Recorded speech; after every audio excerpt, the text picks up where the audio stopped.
The City of God by St. Augustine of Hippo, Book 7, Chapter 18.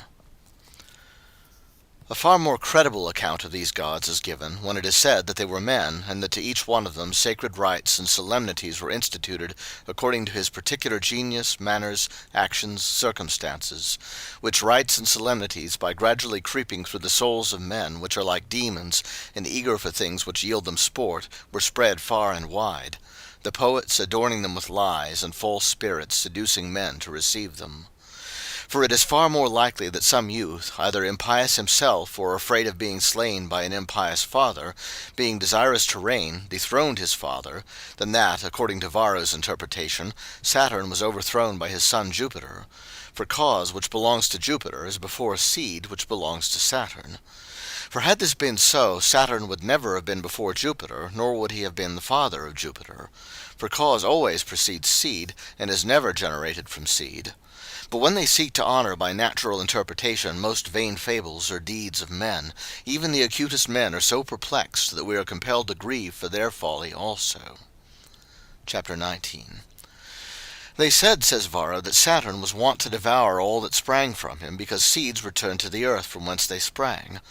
And when it is said that a lump of earth was put before Saturn to be devoured instead of Jupiter, it is signified, he says, that before the art of plowing was discovered, seeds were buried in the earth by the hands of men. The earth itself, then, and not seeds, should have been called Saturn, because it in a manner devours what it has brought forth, when the seeds which have sprung from it return again into it.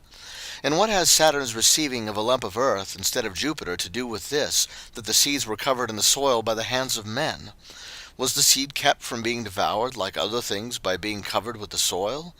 For what they say would imply that he who put on the soil took away the seed, as Jupiter is said to have been taken away when the lump of soil was offered to Saturn instead of him, and not rather that the soil, by covering the seed, only caused it to be devoured more eagerly.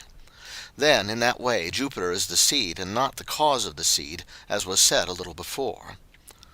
But what shall men do who cannot find anything wise to say, because they are interpreting foolish things?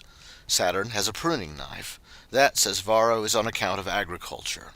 Certainly, in Saturn's reign there as yet existed no agriculture, and therefore the former times of Saturn are spoken of, because, as the same Varro interprets the fables, the primeval men lived on those seeds which the earth produced spontaneously. Perhaps he received a pruning knife when he had lost his scepter, that he who had been a king and lived at ease during the first part of his time should become a laborious workman whilst his son occupied the throne. Then he says that boys were wont to be immolated to him by certain peoples, the Carthaginians, for instance, and also that adults were immolated by some nations, for example the Gauls, because of all seeds the human race is the best. What need we say more concerning this most cruel vanity? Let us rather attend to and hold by this, that these interpretations are not carried up to the true God, a living, incorporeal, unchangeable nature, from whom a blessed life enduring forever may be obtained, but that they end in things which are corporeal, temporal, mutable, and mortal.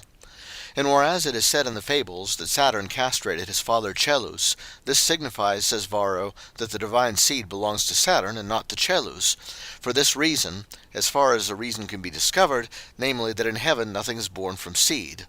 But lo, Saturn, if he is the son of Chelus, is the son of Jupiter. For they affirm times without number, and that emphatically, that the heavens are Jupiter. Thus those things which come not of the truth do very often, without being impelled by any one, themselves overthrow one another. He says that Saturn was called Kronos, which in the Greek tongue signifies a space of time, because without that seed cannot be productive. These and many other things are said concerning Saturn, and they are all referred to seed. But Saturn surely, with all that great power, might have sufficed for seed. Why are other gods demanded for it, especially Liber and Libera, that is, Ceres, concerning whom again, as far as seed is concerned, he says as many things as if he had said nothing concerning Saturn? Chapter 20. Now among the rites of Ceres, those Eleusinian rites are much famed, which were in the highest repute among the Athenians, of which Varro offers no interpretation except with respect to corn, which Ceres discovered, and with respect to Proserpine, whom Ceres lost, Orcus having carried her away. And this Proserpine herself, he says, signifies the fecundity of seeds. But as this fecundity departed at a certain season, whilst the earth wore an aspect of sorrow through the consequent sterility, there arose an opinion that the daughter of Ceres, that is, fecundity itself, who was called Proserpine, from proserpere, to creep forth, to spring, had been carried away by Orcus and detained among the inhabitants of the nether world, which circumstance was celebrated with public mourning. But since the same fecundity again returned, there arose joy because Proserpine had been given back by Orcus, and thus these rites were instituted. Then Varro adds that many things are taught in the mysteries of Ceres, which only refer to the discovery of fruits. Chapter 21. Now as to the rights of Liber, whom they have set over liquid seeds, and therefore not only over the liquors of fruits, among which wine holds, so to speak, the primacy, but also over the seeds of animals. As to these rights, I am unwilling to undertake to show to what excess of turpitude they had reached, because that would entail a lengthened discourse, though I am not unwilling to do so as a demonstration of the proud stupidity of those who practised them. Among other rites which I am compelled from the greatness of their number to omit, Varro says that in Italy, at the places where roads crossed each other, the rites of Liber were celebrated with such unrestrained turpitude that the private parts of a man were worshipped in his honour. Nor was this abomination transacted in secret, that some regard at least might be paid to modesty, but was openly and wantonly displayed. For during the festival of Liber, this obscene member, placed on a car, was carried with great honour, first over the crossroads in the country, and then into the city. But in the town of Lavinium a whole month was devoted to Liber alone, during the days of which all the people gave themselves up to the most dissolute conversation, until that member had been carried through the forum and brought to rest in its own place, on which unseemly member it was necessary that the most honourable matron should place a wreath in the presence of all the people. Thus forsooth was the god Liber to be appeased in order to the growth of seeds. Thus was enchantment to be driven away from fields, even by a matron's being compelled to do in public what not even a harlot ought to be permitted to do in a theatre, if there were matrons among the spectators. For these reasons, then, Saturn alone was not believed to be sufficient for seeds, namely, that the impure mind might find occasions for multiplying the gods, and that, being righteously abandoned to uncleanness by the one true God, and being prostituted to the worship of many false gods through an avidity for ever greater and greater uncleanness, it should call these sacrilegious rites sacred things, and should abandon itself to be violated and polluted by crowds of foul demons. Chapter 22. Now Neptune had Salacia to wife, who they say is the nether waters of the sea. Wherefore was Vanilia also joined to him. Was it not simply through the lust of the soul, desiring a greater number of demons to whom to prostitute itself, and not because this goddess was necessary to the perfection of their sacred rites? But let the interpretation of this illustrious theology be brought forward to restrain us from this censuring by rendering a satisfactory reason. Vanilia, says this theology, is the wave which comes to the shore, Salacia the wave which returns into the sea. Why, then, are there two goddesses, when it is one wave which comes and returns? Certainly it is mad lust itself, which in its eagerness for many deities resembles the waves which break on the shore. For though the water which goes is not different from that which returns, still the soul which goes and returns not is defiled by two demons, whom it has taken occasion by this false pretext to invite. I ask thee, O Varro, and you who have read such works of learned men, and think ye have learned something great, I ask you to interpret this, I do not say in a manner consistent with the eternal and unchangeable nature which alone is God, but only in a manner consistent with the doctrine concerning the soul of the world and its parts, which ye think to be the true gods. It is a somewhat more tolerable thing that ye have made that part of the soul of the world which pervades the sea your god Neptune. Is the wave, then, which comes to the shore and returns to the main, 2 parts of the world, or 2 parts of the soul of the world? Who of you is so silly as to think so? Why, then, have they made to you 2 goddesses? The only reason seems to be that your wise ancestors have provided, not that many gods should rule you, but that many of such demons as are delighted with those vanities and falsehoods should possess you. But why has that Salacia, according to this interpretation, lost to the lower part of the sea, seeing that she was represented as subject to her husband? For in saying that she is the receding wave, ye have put her on the surface. Was she enraged at her husband for taking Vanilia as a concubine, and thus drove him from the upper part of the sea? Chapter 23. Surely the earth, which we see full of its own living creatures, is one, but for all that it is but a mighty mass among the elements in the lowest part of the world. Why then would they have it to be a goddess? Is it because it is fruitful? Why then are not men rather held to be gods who render it fruitful by cultivating it, but though they plough it do not adore it? But, they say, the part of the soul of the world which pervades it makes it a goddess. As if it were not a far more evident thing, nay, a thing which is not called in question, that there is a soul in man. And yet men are not held to be gods, but, a thing to be sadly lamented, with wonderful and pitiful delusion are subjected to those who are not gods, and than whom they themselves are better, as the objects of deserved worship and adoration. And certainly the same Varro, in the book concerning the select gods, affirms that there are 3 grades of soul in universal nature. One which pervades all the living parts of the body, and has not sensation, but only the power of life, that principle which penetrates into the bones, nails, and hair. By this principle in the world trees are nourished, and grow without being possessed of sensation, and live in a manner peculiar to themselves. The second grade of soul is that in which there is sensation. This principle penetrates into the eyes, ears, nostrils, mouth, and the organs of sensation. The third grade of soul is the highest, and is called mind, where intelligence has its throne. This grade of soul no mortal creatures except man are possessed of. Now this part of the soul of the world, Varro says, is called God, and in us is called genius. And the stones and earth in the world which we see, and which are not pervaded by the power of sensation, are as it were the bones and nails of God. Again, the sun, moon, and stars which we perceive, and by which he perceives, are his organs of perception. Moreover, the ether is his mind, and by the virtue which is in it, which penetrates into the stars, it also makes them gods. And because it penetrates through them into the earth, it makes it the goddess Tellus, whence again it enters and permeates the sea and ocean, making them the god Neptune. Let him return from this, which he thinks to be natural theology, back to that from which he went out, in order to rest from the fatigue occasioned by the many turnings and windings of his path. Let him return, I say, let him return to the civil theology. I wish to detain him there a while. I have somewhat to say which has to do with that theology. I am not yet saying that if the earth and stones are similar to our bones and nails, they are in like manner devoid of intelligence as they are devoid of sensation. Nor am I saying that if our bones and nails are said to have intelligence, because they are in a man who has intelligence, he who says that the things analogous to these in the world are gods is as stupid as he is who says that our bones and nails are men. We shall perhaps have occasion to dispute these things with the philosophers.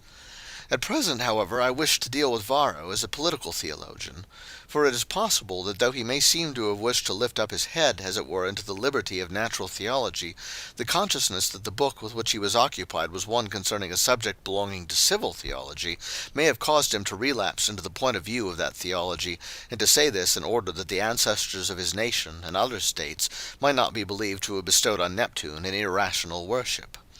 What I am to say is this.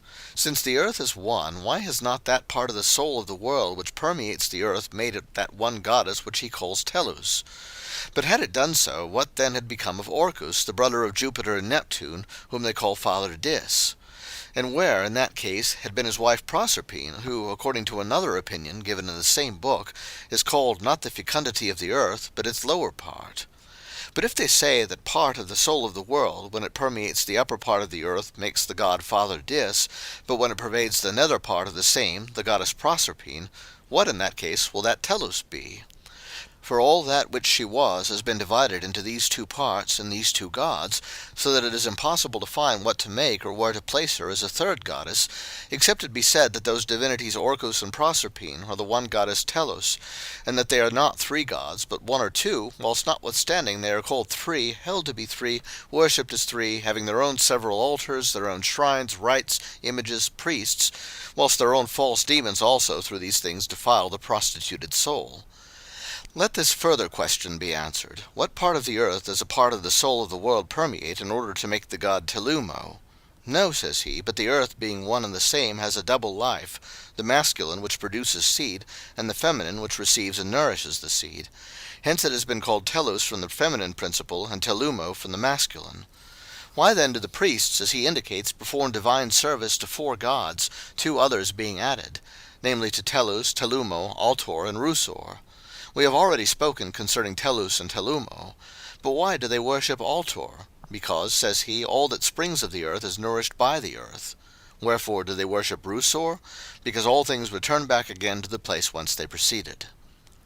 Chapter 24. The one earth, then, on account of this fourfold virtue, ought to have had 4 surnames, but not to have been considered as 4 gods. As Jupiter and Juno, though they have so many surnames, are for all that only single deities. For by all these surnames it is signified that a manifold virtue belongs to one god or to one goddess, but the multitude of surnames does not imply a multitude of gods. But as sometimes even the vilest women themselves grow tired of those crowds which they have sought after under the impulse of wicked passion, so also the soul, become vile and prostituted to impure spirits, sometimes begins to loathe to multiply to itself gods to whom to surrender itself to be polluted by them, as much as it once delighted in so doing. For Varro himself, as if ashamed of that crowd of gods, would make Tellus to be one goddess.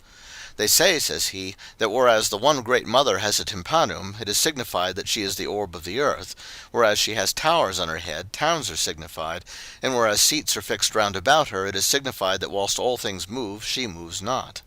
And their having made the Galli to serve this goddess signifies that they who are in need of seed ought to follow the earth, for in it all seeds are found.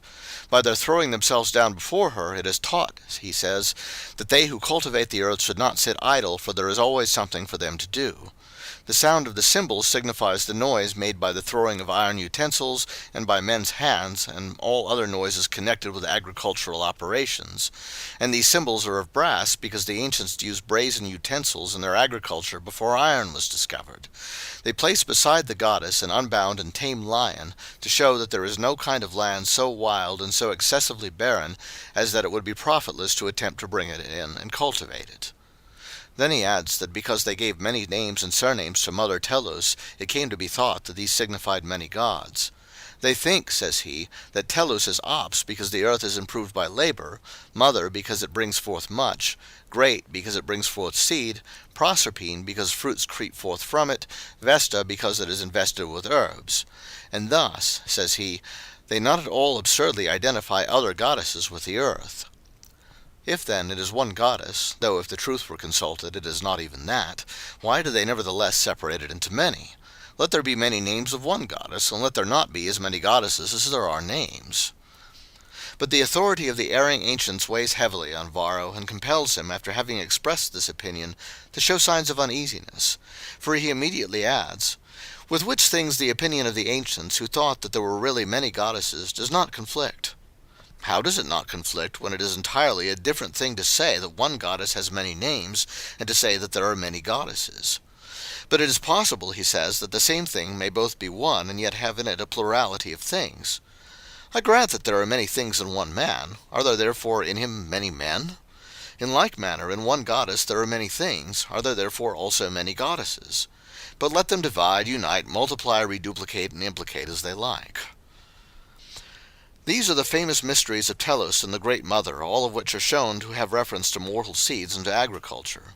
To these things, then, namely the tympanum, the towers, the Galli, the tossing to and fro of limbs, the noise of cymbals, the images of lions, to these things, having this reference and this end, promise eternal life? Do the mutilated Galli, then, serve this Great Mother in order to signify that they who are in need of seed should follow the earth, as though it were not rather the case that this very service caused them to want seed? For what do they, by following this goddess, acquire seed, being in want of it, or by following her lose seed when they have it? Is this to interpret or to deprecate? Nor is it considered to what a degree malign demons have gained the upper hand, inasmuch as they have been able to exact such cruel rites without having dared to promise any great things in return for them. Had the earth not been a goddess, men would have by laboring laid their hands on it in order to obtain seed through it, and would not have laid violent hands on themselves in order to lose seed on account of it. Had it not been a goddess, it would have become so fertile by the hands of others that it would not have compelled a man to be rendered barren by his own hands, nor that in the festival of Liber an honorable matron put a wreath on the private parts of a man in the sight of the multitude, where perhaps her husband was standing by blushing and perspiring, if there is any shame left in men, and that in the celebration of marriages the newly married bride was ordered to sit upon Priapus. These things are bad enough, but they are small and contemptible in comparison with that most cruel abomination, or most abominable cruelty, by which either set is so deluded that neither perishes of its wound. There the enchantment of fields is feared, here the amputation of members is not feared.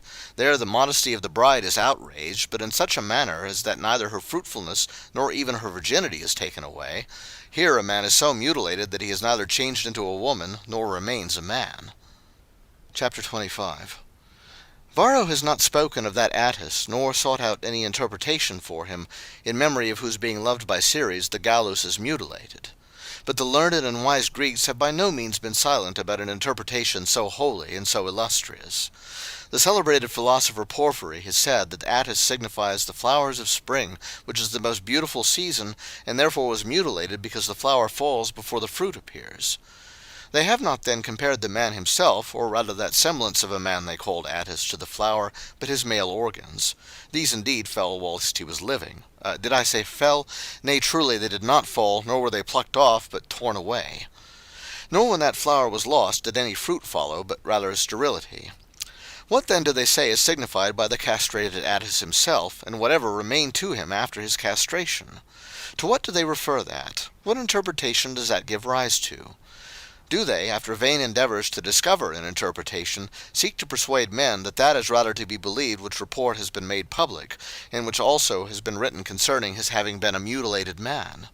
Our Varro has very properly opposed this, and has been unwilling to state it, for it certainly was not unknown to that most learned man. Chapter 26. Concerning the effeminates consecrated to the same great mother, in defiance of all the modesty which belongs to men and women, Varro has not wished to say anything, nor do I remember to have read anywhere aught concerning them. These effeminates, no later than yesterday, were going through the streets and places of Carthage with anointed hair, whitened faces, relaxed bodies, and feminine gait, exacting from the people the means of maintaining their ignominious lives. Nothing has been said concerning them. Interpretation failed, reason blushed, speech was silent. The great mother has surpassed all her sons, not in greatness of deity, but of crime. To this monster not even the monstrosity of Janus is to be compared. His deformity was only in his image, hers was the deformity of cruelty in her sacred rites. He has a redundancy of members in stone images, she inflicts the loss of members on men. This abomination is not surpassed by the licentious deeds of Jupiter, so many and so great. He, with all his seductions of women, only disgraced heaven with one Ganymede. She, with so many avowed and public effeminates, has both defiled the earth and outraged heaven. Perhaps we may either compare Saturn to this Mania Mater, or even set him before her in this kind of abominable cruelty, for he mutilated his father. But at the festivals of Saturn men could rather be slain by the hands of others than mutilated by their own. He devoured his sons, as the poets say, and the natural theologists interpret this as they list. History says he slew them. But the Romans have never received, like the Carthaginians, the custom of sacrificing their sons to him. This great mother of the gods, however, has brought mutilated men into Roman temples, and has preserved that cruel custom, being believed to promote the strength of the Romans by emasculating their men. Compared with this evil, what are the thefts of Mercury, the wantonness of Venus, and the base and flagitious deeds of the rest of them, which we might bring forward from books, were it not that they are daily sung and danced in the theatres? But what are those things to so great an evil whose magnitude was only proportioned to the greatness of the great mother, especially as these are said to have been invented by the poets, as if the poets had also invented this, that they are acceptable to the gods? Let it be imputed then to the audacity and impudence of the poets that these things have been sung and written of. But that they have been incorporated into the body of divine rights and honors, the deities themselves demanding and extorting that incorporation, what is that but the crime of the gods? Nay more, the confession of demons and the deception of wretched men. But as to this, that the great mother is considered to be worshipped in the appropriate form when she is worshipped by the consecration of mutilated men, this is not an invention of the poets, nay, they have rather shrunk from it with horror than sung of it.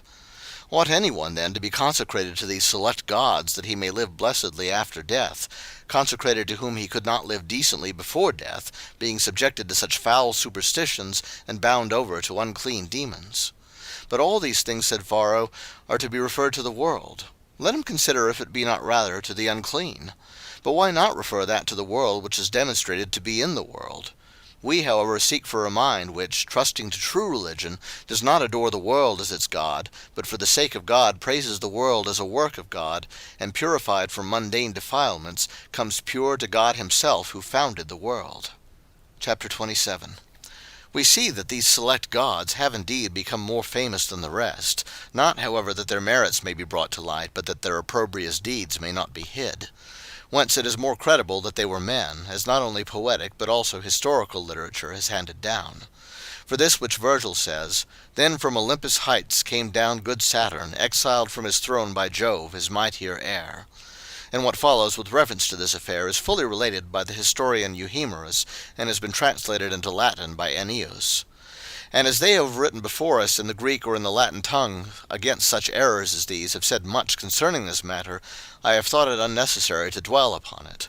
When I consider those physical reasons, then, by which learned and acute men attempt to turn human things into divine things, all I see is that they have been able to refer these things only to temporal works, and to that which has a corporeal nature, and even though invisible, still mutable, and this is by no means the true God. But if this worship had been performed as the symbolism of ideas at least congruous with the religion, though it would indeed have been cause of grief that the true God was not announced and proclaimed by its symbolism, nevertheless it could have been in some degree borne with, when it did not occasion and command the performance of such foul and abominable things. But since it is impiety to worship the body or the soul for the true God, by whose indwelling alone the soul is happy, how much more impious is it to worship those things through which neither soul nor body can obtain either salvation or human honor? Wherefore, if with temple, priest, and sacrifice, which are due to the true God, any element of the world be worshipped, or any created spirit, even though not impure and evil, that worship is still evil, not because the things are evil by which the worship is performed, but because those things ought only to be used in the worship of him to whom alone such worship and service are due. But if any one insist that he worships the one true God, that is, the creator of every soul and of every body, with stupid and monstrous idols, with human victims, with putting a wreath on the male organ, with the wages of unchastity, with the cutting of limbs, with emasculation, with the consecration of effeminates, with impure and obscene plays, such a one does not sin because he worships one who ought not to be worshipped, but because he worships him who ought to be worshipped in a way in which he ought not to be worshipped. But he who worships with such things, that is, foul and obscene things, and that not the true God, namely the maker of soul and body, but a creature, even though not a wicked creature, whether it be soul or soul and body together, twice sins against God, because he both worships for God what is not God, and also worships with such things as neither God nor what is not God ought to be worshipped with. It is indeed manifest how these pagans worship, that is, how shamefully and criminally they worship. But what or whom they worship would have been left in obscurity, had not their history testified that those same confessedly base and foul rites were rendered in obedience to the demands of the gods who exacted them with terrible severity. Wherefore it is evident beyond doubt that this whole civil theology is occupied in inventing means for attracting wicked and most impure spirits, inviting them to visit senseless images, and through these to take possession of stupid hearts. Chapter 28. To what purpose, then, is it that this most learned and most acute man Varro attempts, as it were, with subtle disputation, to reduce and refer all these gods to heaven and earth? He cannot do it. They go out of his hands like water. They shrink back. They slip down and fall. For when about to speak of the females, that is, the goddesses, he says, "Since, as I observed in the first book concerning places, heaven and earth are the two origins of the gods, on which account they are called celestials and terrestrials, and as I began in the former books with heaven, speaking of Janus, whom some have said to be heaven, and others the earth, so I now commence with Tellus in speaking concerning the goddesses." I can understand what embarrassment so great a mind was experiencing, for he is influenced by the perception of a certain plausible resemblance when he says that the heaven is that which does, and the earth that which suffers, and therefore attributes the masculine principle to the one, and the feminine to the other, not considering that it is rather he who made both heaven and earth who is the maker of both activity and passivity. On this principle he interprets the celebrated mysteries of the Samothracians, and promises with an air of great devoutness that he will by writing expound these mysteries, which have not been so much as known to his countrymen, and will send them his exposition. Then he says that he had from many proofs gathered that in those mysteries, among the images one signifies heaven, another the earth, another the patterns of things, which Plato calls ideas. He makes Jupiter to signify heaven, Juno the earth, Minerva the ideas. Heaven, by which anything is made, the earth from which it is made, and the pattern according to which it is made. But with respect to the last, I am forgetting to say that Plato attributed so great an importance to these ideas as to say, not that anything was made by heaven according to them, but that according to them heaven itself was made. To return, however, it is to be observed that Varro has, in the book on the select gods, lost that theory of these gods, in whom he has, as it were, embraced all things. For he assigns the male gods to heaven, the females to earth, among which latter he has placed Minerva, whom he had before placed above heaven itself. Then the male god Neptune is in the sea, which pertains rather to earth than to heaven. Last of all, Father Dis, who is called in Greek Pluton, another male god, brother of both Jupiter and Neptune, is also held to be a god of the earth, holding the upper region of the earth himself and allotting the nether region to his wife Proserpine. How then do they attempt to refer the gods to heaven and the goddesses to earth? What solidity, what consistency, what sobriety has this disputation? But that Tellus is the origin of the goddesses, the great mother, to wit, beside whom there is continually the noise of the mad and abominable reverie of effeminates and mutilated men, and men who cut themselves and indulge in frantic gesticulations. How is it, then, that Janus is called the head of the gods, and Tellus the head of the goddesses? In the one case error does not make one head, and in the other frenzy does not make a sane one. Why do they vainly attempt to refer these to the world? Even if they could do so, no pious person worships the world for the true God. Nevertheless, plain truth makes it evident that they are not able even to do this. Let them rather identify them with dead men and most wicked demons, and no further question will remain. Chapter 29.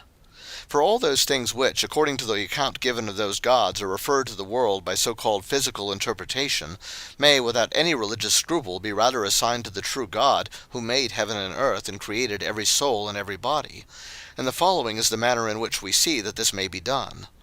We worship God, not heaven and earth, of which two parts this world consists, nor the soul or souls diffused through all living things, but God, who made heaven and earth, and all things which are in them, who made every soul, whatever be the nature of its life, whether it have life without sensation and reason, or life with sensation, or life with both sensation and reason. Chapter 30. And now to begin to go over those works of the one true God, on account of which these have made to themselves many and false gods, whilst they attempt to give an honourable interpretation to their many most abominable and most infamous mysteries. We worship that God who is appointed to the natures created by him, both the beginnings and the end of their existing and moving, who holds, knows, and disposes the causes of things, who hath created the virtue of seeds, who hath given to what creatures he would a rational soul which is called mind, who hath bestowed the faculty and use of speech, who hath imparted the gift of foretelling future things to whatever spirits it seem to him good, who also himself predicts future things, through whom he pleases, and through whom he will, removes diseases, who, when the human race is to be corrected and chastised by wars, regulates also the beginnings, progress, and ends of these wars, who hath created and governs the most vehement and most violent fire of this world, in due relation and proportion to the other elements of immense nature, who is the governor of all the waters, who hath made the sun brightest of all material lights, and hath given him suitable power and motion, who hath not withdrawn even from the inhabitants of the nether world his dominion and power, who hath appointed to mortal natures their suitable seed and nourishment, dry or liquid, who establishes and makes fruitful the earth, who bestows bountifully its fruits on animals and on men, who knows and ordains not only principal causes but also subsequent causes, who hath determined for the moon her motion, who affords ways in heaven and on earth for passage from one place to another, who hath granted also to human minds which he hath created not the knowledge of the various arts for the help of life and nature, who hath appointed the union of male and female for the propagation of offspring, who hath favoured the societies of men with the gift of terrestrial fire for the simplest and most familiar purposes, to burn on the hearth and to give light.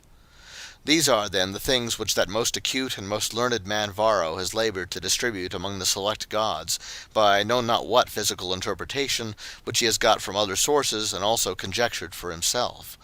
But these things the one true God makes and does, but as the same God, that is, as he who is wholly everywhere, included in no space, bound by no chains, mutable in no part of his being, filling heaven and earth with omnipresent power, not with a needy nature. Therefore he governs all things in such a manner as to allow them to perform and exercise their own proper movements. For although they can be nothing without him, they are not what he is. He does also many things through angels, but only from himself does he beatify angels. So also, though he sent angels to men for certain purposes, he does not for all that beatify men by the good inherent in the angels, but by himself, as he does the angels themselves. Chapter 31. For besides such benefits as according to this administration of nature of which we have made some mention, he lavishes on good and bad alike, we have from him a great manifestation of great love which belongs only to the good. For although we can never sufficiently give thanks to him, that we are, that we live, that we behold heaven and earth, that we have mind and reason by which to seek after him who made all these things, nevertheless, what hearts, what number of tongues shall affirm that they are sufficient to render thanks to him for this, that he hath not wholly departed from us, laden and overwhelmed with sins, averse to the contemplation of his light, and blinded by the love of darkness, that is, of iniquity, but hath sent to us his own Word, who is his only Son, that by his birth and suffering for us in the flesh, which he assumed, we might know how much God valued man, and that by that unique sacrifice we might be purified from all our sins, and that, love being shed abroad in our hearts by his Spirit, we might, having surmounted all difficulties, come into eternal rest, and the ineffable sweetness of the contemplation of himself. Chapter 32. This mystery of eternal life, even from the beginning of the human race, was, by certain signs and sacraments suitable to the times, announced through angels to those to whom it was meet. Then the Hebrew people was congregated into one republic, as it were, to perform this mystery, and in that republic was foretold, sometimes through men who understood what they spake, and sometimes through men who understood not, all that had transpired since the advent of Christ until now, and all that will transpire. This same nation, too, was afterwards dispersed through the nations in order to testify to the Scriptures, in which eternal salvation in Christ had been declared. For not only the prophecies which are contained in words, nor only the precepts for the right conduct of life, which teach morals and piety, and are contained in the sacred writings, not only these, but also the rites, priesthood, tabernacle or temple, altars, sacrifices, ceremonies, and whatever else belongs to that service which is due to God, and which in Greek is properly called latreia. All these signified and foreannounced those things which we who believe in Jesus Christ unto eternal life believe to have been fulfilled, or behold in process of fulfillment, or confidently believe shall yet be fulfilled. Chapter 33. This, the only true religion, has alone been able to manifest that the gods of the nations are most impure demons, who desire to be thought gods, availing themselves of the names of certain defunct souls, or the appearance of mundane creatures, and with proud impurity rejoicing in things most base and infamous, as though in divine honours, and envying human souls their conversion to the true God. From whose most cruel and most impious dominion a man is liberated when he believes on him who has afforded an example of humility, following which men may rise as great as was that pride by which they fell. Hence are not only those gods, concerning whom we have already spoken much, and many others belonging to different nations and lands, but also those of whom we are now treating, who have been selected, as it were, into the senate of the gods, selected, however, on account of the notoriousness of their crimes, not on account of the dignity of their virtues, whose sacred things Varro attempts to refer to certain natural reasons, seeking to make base things honourable, but cannot find how to square and agree with these reasons, because these are not the causes of those rights which he thinks, or rather wishes to be thought to be so. For had not only these, but also all others of this kind, been real causes, even though they had nothing to do with the true God and eternal life, which is to be sought in religion, they would, by affording some sort of reason drawn from the nature of things, have mitigated in some degree that offence which was occasioned by some turpitude or absurdity in the sacred rites, which was not understood. This he attempted to do in respect to certain fables of the theatres or mysteries of the shrines, but he did not acquit the theatres of likeness to the shrines, but rather condemned the shrines for likeness to the theatres. However, he in some way made the attempt to soothe the feelings shocked by horrible things by rendering what he would have to be natural interpretations. Chapter 34. But on the other hand, we find, as the same most learned man has related, that the causes of the sacred rites which were given from the books of Numa Pompilius could by no means be tolerated, and were considered unworthy, not only to become known to the religious by being read, but even to lie written in the darkness in which they had been concealed. For now let me say what I promised in the third book of this work to say in its proper place. For as we read in the same Varro's book on the worship of the gods, a certain one Terentius had a field at the Janiculum, and once, when his plowman was passing the plow near to the tomb of Numa Pompilius, he turned up from the ground the books of Numa, in which were written the causes of the sacred institutions, which books he carried to the praetor, who, having read the beginnings of them, referred to the Senate what seemed to be a matter of so much importance. And when the chief senators had read certain of the causes why this or that rite was instituted, the Senate assented to the dead Numa, and the conscript fathers, as though concerned for the interests of religion, ordered the praetor to burn the books. Let each one believe what he thinks, nay, let every champion of such impiety say whatever mad contention may suggest.